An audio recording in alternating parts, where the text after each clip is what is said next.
Hello students, मैं अंजलि पयाल स्वागत करती हूँ आपका आईसीटी वर्चुअल क्लासरूम देहरादून से। कैसे हैं आप सब लोग? उम्मीद करती हूँ आप सब लोग अच्छे होंगे और अपनी लाइफ में बहुत बेहतर कुछ कर रहे होंगे।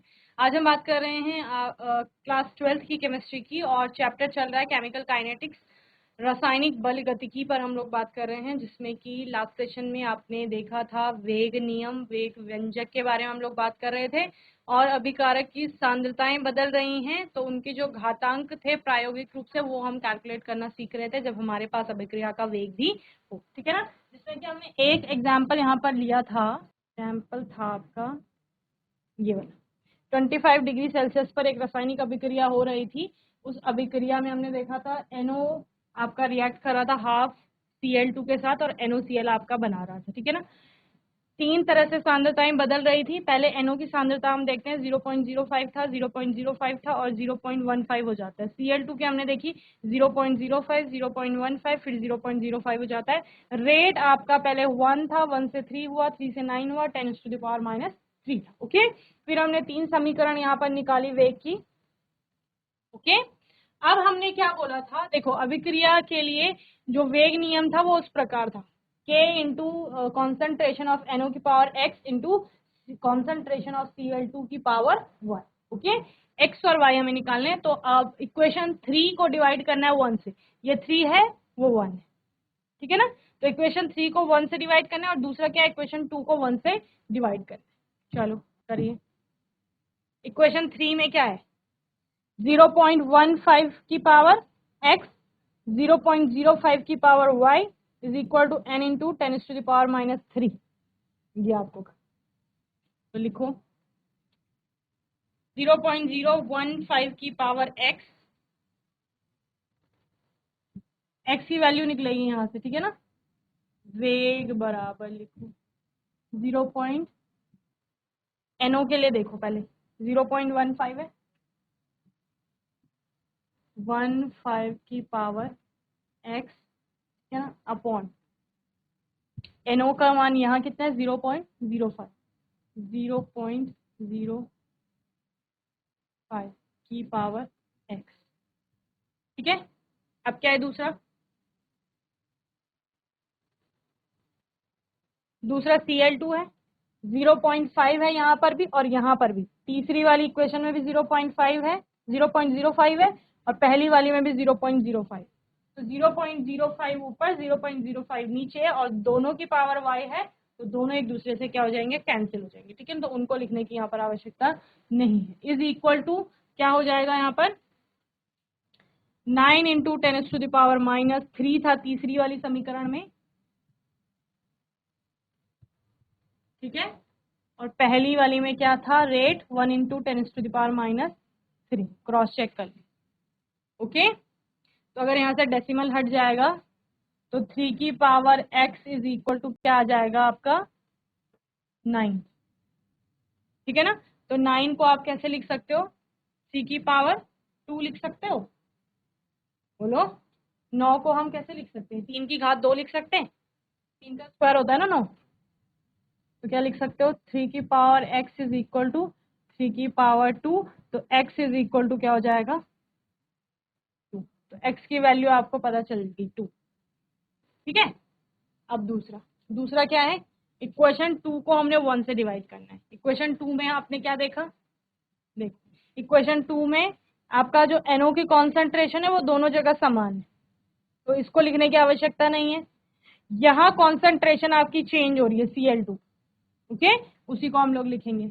चलिए, तो concentration of equation 2 is divided by 1, तो 0.15 की पावर y अपॉन 0.05। ठीक है ना? Is equal to 3 into 10⁻³ upon 1 into 10⁻³। यही है। Cl2 1 में 0.05 था, 2 में क्या हो गया? 0.15 हो गया। रेट फर्स्ट इक्वेशन में 1 इंटू 10⁻³ था और सेकेंड इक्वेशन में 3 इंटू 10⁻³ हो गया। ठीक है, तो यही लिखा हमने।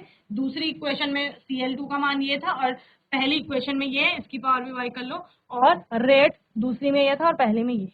ओके, यहाँ भी हमने डेसिमल हटा दिया तो क्या आ जाएगा 15/5, तो 3 हो जाएगा, 3 की पावर x, 3 की पावर y, 3 की power y is equal to 3 की पावर 1 लिख सकते हैं, तो y इज इक्वल टू 1। ठीक है, बोलो क्लियर है? 3 आ गया ना, 10 की घात ऋण 3 से 10 की घात ऋण 3 आपका कैंसिल हो जाएगा, 3/1 है तो 3 आ गया, तो 3 की घात 1 का मतलब क्या है 3 ही है, तो y का मतलब क्या हो जाएगा 1 हो जाएगा। x और y का मान कहाँ रखोगे आप, उस इक्वेशन में रखो जो इक्वेशन पहले लिखी थी। तो वेग क्या हो जाएगा आपका, वेग इज इक्वल टू हो जाएगा के NO की पावर 2 कॉन्सेंट्रेशन ऑफ Cl2 की पावर 1। ये हो गया, बोलो। तो ये जो NO की पावर 2 और Cl2 की पावर आपने 1 निकाली है ना, ये किससे निकाली है आपने, प्रयोग से निकाली है, सैद्धांतिक रूप से नहीं निकाली है, बल्कि किससे निकाली है, प्रयोग करके आपने वो मान निकाला। ओके, समझे? ये तो आपने कैलकुलेशन से निकाला।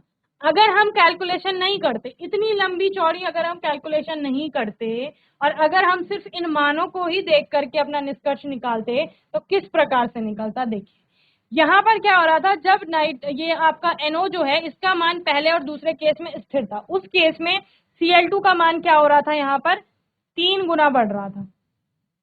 ठीक है, उसी प्रकार से आपका रेट भी 3 गुना बढ़ रहा था।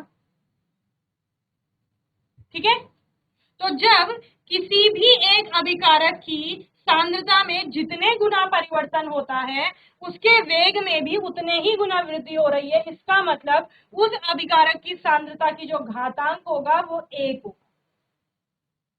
क्या बोला मैंने, ध्यान से सुनिए।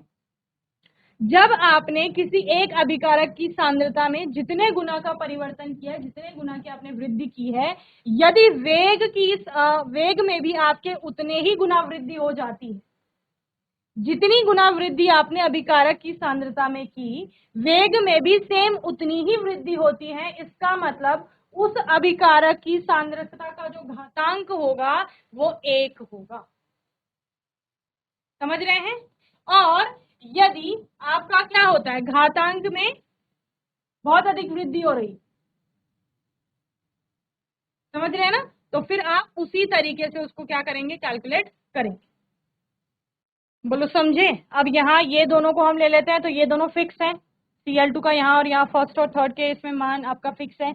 यहाँ से यहाँ चलते हैं तो गुणा 3 करते हैं, ठीक है ना, तो आपका NO की सांद्रता में 3 गुना परिवर्तन होता है, और जबकि जो आपका रेट है वो कितना हो जाता है 9 हो जाता है। तो इसका मतलब रेट क्या होगा आपका, जो NO की सांद्रता है उसका स्क्वायर होगा, सिंपल सी बात। समझ रहे हो? क्योंकि 3 का स्क्वायर क्या है 9 है। समझ रहे हो? तो ये सिंपल तरीके से भी आप यहाँ पर वेग तो आपको दिया गया है, x और y का मान निकाल सकते हैं, अदरवाइज आप ऐसे कैलकुलेट करके भी निकाल सकते हैं। अब इस केस में क्या था, इस केस में आपका दोनों की ही सांद्रताओं पर आपका निर्भरता दिखा रहा था ना, किस प्रकार से सांद्रता आपकी डिपेंड कर रही है। अब एक कोई ऐसा क्वेश्चन हो सकता है कि जिसमें सांद्रता निर्भर ना करे किसी एक पे, वैसा कोई केस लेके चलो। चलो A और B आपका कोई अभिकारक है, ठीक है, A और B आपका कोई अभिकारक है यहाँ पर, जहां पर प्रारंभिक सांद्रताएं आपको दी गई हैं। ओके, A की भी और B की भी, A की भी दी गई है, B की भी दी गई है, और रेट आपको दिया गया है। ओके, चलिए सांद्रता लिखिए। A की सांद्रता 0.1 होती है पहले केस में, तब B की सांद्रता आपकी 0.1 है, और रेट आपका हो जाता है 0.05, ये रहता है। ठीक है, सांद्रता बढ़ाई जाती है, पहले वाले की सांद्रता बढ़ती है 0.2 हो जाता है, इसका सांद्रता स्थिर है 0.1, ये 0.10। ठीक है ना, अब यहाँ सांद्रता फिर 0.1 हो जाती है, यहाँ सांद्रता 0.2 की जाती है, ठीक है ना, और जो आपका रेट है वो फिर से क्या हो जाता है 0.05 हो जाता है। ठीक है, अब यहाँ से पहले आप जो कैलकुलेशन कर रहे थे उसके हिसाब से निकालो rate. Rate k into concentration of a की power x into concentration of b की पावर y, ठीक है ना। तो k कॉन्सेंट्रेशन ऑफ a के लिए क्या आ जाएगा 0.1 की पावर x, ठीक है ना, और b क्या है 0.1 की power y is equal to 0.05। ये पहला हो गया, ठीक है। दूसरा क्या हो जाएगा, दूसरा हो जाएगा k 0.2 की पावर x 0.1 की power y is equal to 0.10। ये दूसरी इक्वेशन है। तीसरी हो जाती है 0.1 की पावर x इंटू 0.2 की power y is equal to 0.05। ये तीसरी इक्वेशन हो जाती है। ओके, चलो करो कैलकुलेट। पहला लेके चलते हैं जो हमने पहले किया था। Equation 3 is divided by equation 1। इस केस में क्या होगा, अगर 3 को हम 1 से डिवाइड करेंगे तो ये पहले वाला a वाले की कॉन्सेंट्रेशन तो सेम है, फिक्स है, तो ये आपका कैंसिल हो जाएगा। इसको लेते हैं 0.2 की पावर y अपॉन 0.2 की power y is equal to 0.05 upon 0.05, ठीक है। तो क्या आ जाएगा यहाँ पर बताओ, 0.2 अपॉन 1 आएगा, यहाँ पे 1 आएगा, ठीक है। तो ये इसकी वैल्यू 1 आ गई, इसकी वैल्यू पॉइंट अगर कैंसिल कर देंगे तो 2 की power is equal to y is equal to 1, ठीक है ना। तो 1 किसी की पावर अगर 0 होती है, किसी की भी पावर अगर 0 है तो उसकी वैल्यू 1 होती है। समझ रहे हैं क्या बोला मैंने, किसी की भी पावर अगर 0 है उसकी वैल्यू कितनी होगी 1 होगी। तो सपोज यहाँ पर अगर 2 होता और 2 की पावर 0 होती तो उसका मतलब क्या था 1 था कि नहीं था बोलो। तो यानी कि अगर हम 2 की वैल्यू हमें 1 करनी है तो 2 की वैल्यू 1 कब होगी, जब हम 2 की पावर 0 करेंगे, तो 2 की पावर 0 इज इक्वल टू 1 हो जाएगा। तो यानी y इज इक्वल टू क्या हो गया 0 हो गया, समझ रहे हो। और y इज इक्वल टू 0 का मतलब यहाँ कॉन्सेंट्रेशन ऑफ b की पावर 0, समझ रहे हैं। अब दूसरा केस लेके चलो जिसमें आप इक्वेशन 2 को डिवाइड करेंगे इक्वेशन 1 से। Equation 2 is divided by equation 1,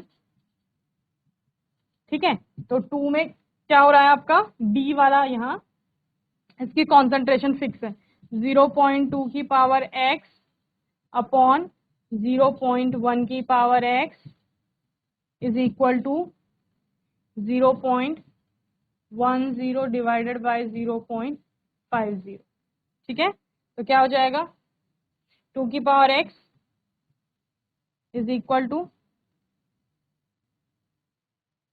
2 हो जाएगा। 2 की power x is equal to 2, इसका मतलब क्या है 2 की पावर कितनी होगी 1 होगी। 2 की power x is equal to 2 आ रहा है, इसका मतलब 2 का मान 2 की पावर x का मान 2 कब होगा, जब x की वैल्यू 1 हो जाएगी, है ना। तो 2 की पावर 1 इज इक्वल टू 2 हो जाएगा। 2 की power 1 is equal to 2, that means x is equal to 1, ठीक है ना।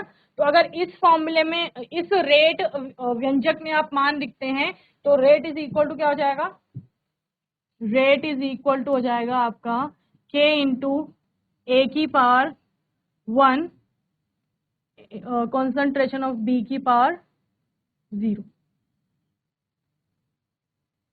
समझ रहे हो।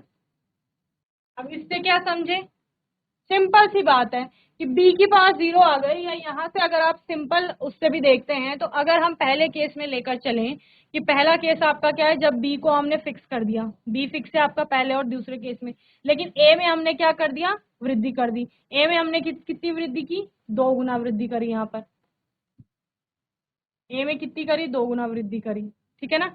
तो रेट में भी आपका 2 गुना वृद्धि होती है, ठीक है। और इससे पहले वाले केस में मैंने आपको बताया कि किसी एक अभिकारक की सांद्रता में अगर दुगनी वृद्धि होती है और उसके रेट में भी अगर दुगनी वृद्धि हो रही है, यानी कि जितना आप लोग वृद्धि अभिकारक की सांद्रता में परिवर्तन में कर रहे हैं उतने ही गुना वृद्धि आपके रेट में हो रही। वृद्धि बोले या फिर आप क्या बोले कि अभिकारक की सांद्रता में जितने गुना परिवर्तन हो रहा है उतने ही गुना परिवर्तन रेट में आपको यहाँ पर देखने को मिल रहा है। तो इसका मतलब क्या है? इसका मतलब ये है कि अभिकारक की जो सांद्रता की घात है वो 1 समझ रहे हैं। तो हमने इस वाले ए वाले की सांद्रता में हमने 2 गुना परिवर्तन किया तो रेट में 2 गुना परिवर्तन आपका आया। तो इसका मतलब क्या है कि जो अभिकारक की सांद्रता की घात है, ए की सांद्रता की घात कितनी है? x है, तो x का मान 1 होगा। सिंपल सी बात, ठीक है ना। दूसरा केस लेकर के चलते हैं, पहले और तीसरा जहां पर हमने ए का कॉन्सेंट्रेशन फिक्स किया है 0.1 है, 0.1 है, ए की कॉन्सेंट्रेशन फिक्स है, लेकिन बी की क्या हो रही है? 2 गुना बढ़ रही है, ठीक है। लेकिन अगर हम रेट देखें तो रेट उतने का ही उतना है, सेम है रेट आपका। इसका मतलब क्या है? बी की सांद्रता में आप कुछ भी परिवर्तन कर रहे हैं उससे वेग प्रभावित नहीं हो रहा है। सिंपल सी बात। क्या बोला मैंने? बी की सांद्रता में आप कुछ भी परिवर्तन लाएं उससे वेग पर कोई प्रभाव नहीं पड़ता, इसीलिए उसकी घात क्या है? 0। ठीक है, चलिए इतना नोट करिए। तो ये जब हम अभिकारक की सांद्रता को पढ़ रहे थे वेग को प्रभावित करने वाले कारकों में, तो वहां पर हमने एक पॉइंट पढ़ा था कि अभिकारक की सांद्रता किसी अभिक्रिया की जो वेग है, अभिक्रिया का वेग किसी एक ही अभिकारक की सांद्रता पर भी निर्भर कर सकता है। समझ रहे क्या बोला? अभिक्रिया के वेग को प्रभावित करने वाले कारक जब हमने पढ़े उसमें हमने अभिकारक की सांद्रता देखी कि अभिक्रिया के वेग को अभिकारक की सांद्रता किस प्रकार से प्रभावित करती है।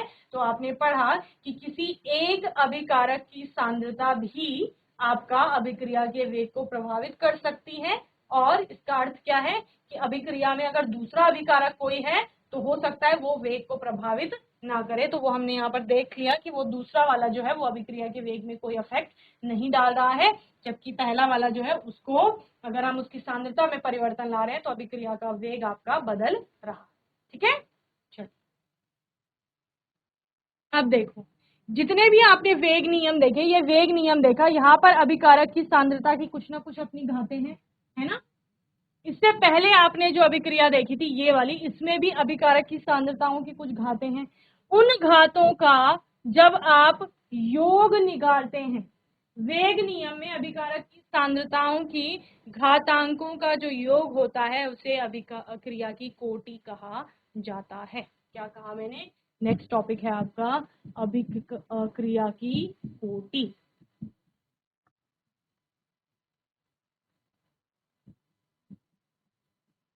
ठीक है, ऑर्डर ऑफ रिएक्शन।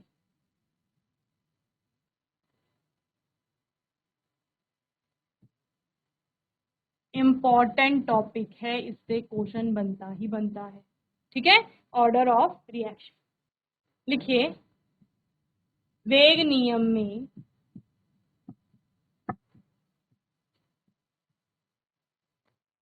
अभिकारक की या अभिकारकों की सांद्रता की घातों के योग को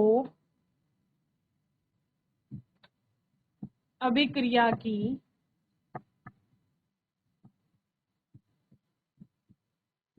कोटि कहा जाता है।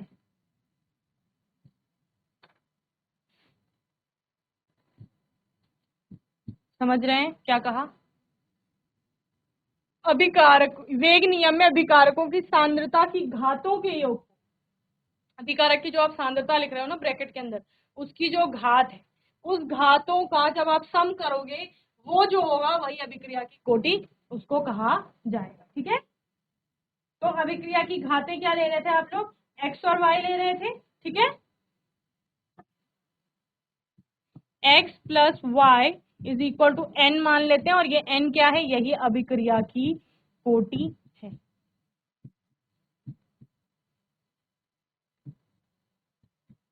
और यदि n का मान 1 हुआ, जैसे आपने किस केस में देखा, इस केस में n का मान 0 हो जाएगा ना, x 1 है और y कितना है 0, तो 1 प्लस 0 कितना हो गया बताओ, 1 प्लस 0 कितना होगा, 1 होगा ना। इससे पहले आपने क्या देखा था, 2 प्लस 1 बनेगा आपका, इसमें x का मान 2 था और y का मान आपका क्या था, 1 था, तो 2 प्लस 1 3 हो जाएगा, ठीक है ना। तो n का मान बदलेगा, अलग अलग बदलेगा। अगर यहाँ पर n का मान, पहला केस ले लो, n का मान अगर 0 है,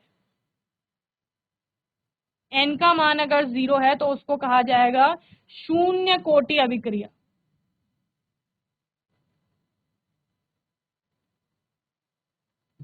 जीरो ऑर्डर रिएक्शन, ठीक है। n इज इक्वल टू 1 है तो इसको क्या कहा जाएगा, प्रथम कोटि अभिक्रिया,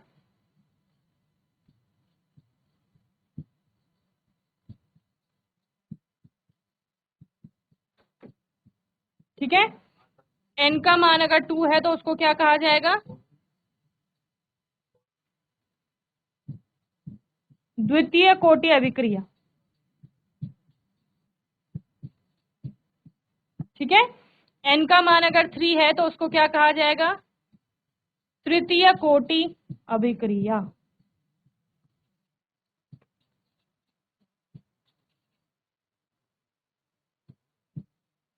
ठीक है। बोलो। और अभिक्रिया की कोटि आपकी कोटि भिन्नात्मक हो सकती है,